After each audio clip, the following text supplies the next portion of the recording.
नमस्कार साथियों। राजस्थान की राजनीति में अंतर उपचुनाव इस समय सियासी घमासान का केंद्र बना हुआ है।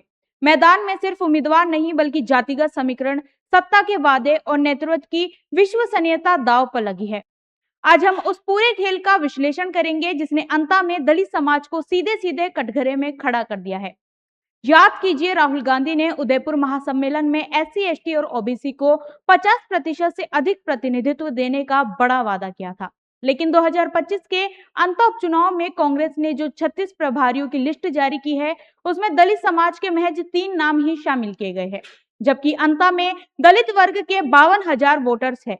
इसका हम क्या मतलब समझे कि दलित वर्ग को केवल वोटिंग के लिए ही उपयोग किया जा रहा है।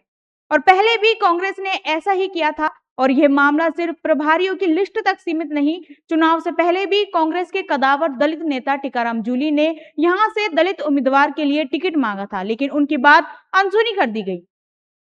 वहीं हम बात करें ब्राह्मण वर्ग की, तो ब्राह्मण वर्ग के 36 में से 9 प्रभारी चुने गए हैं, जबकि अंतर में ब्राह्मण वर्ग के वोटर्स केवल 10 से 15,000 के बीच है। अब कांग्रेस मीणा समाज के वोटों पर भी कुछ ज्यादा ही ध्यान दे रही है, क्योंकि मीणा समाज के 7 प्रभारी बना दिए गए हैं।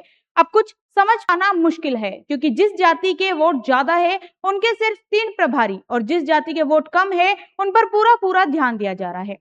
अब सवाल ये बनता है कि क्या कांग्रेस जातिगत भेदभाव करती है, और क्या दलित समाज कांग्रेस के लिए सिर्फ वोट बैंक बनकर रह गया, जिसे प्रतिनिधित्व देना जरूरी नहीं समझा जाता। कांग्रेस सोचती है कि दलित तो अपने हैं, इन पर ध्यान देने से कुछ नहीं होगा।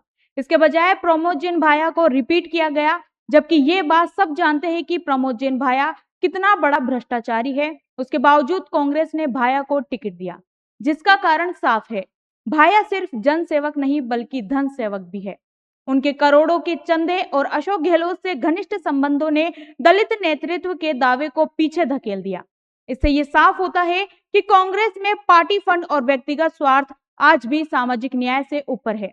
अब फैसला आपके हाथ में है। क्या दलित समाज को सिर्फ वोट देने तक सीमित रहना चाहिए, या अब अपनी आवाज बुलंद कर कांग्रेस से जवाब मांगना चाहिए?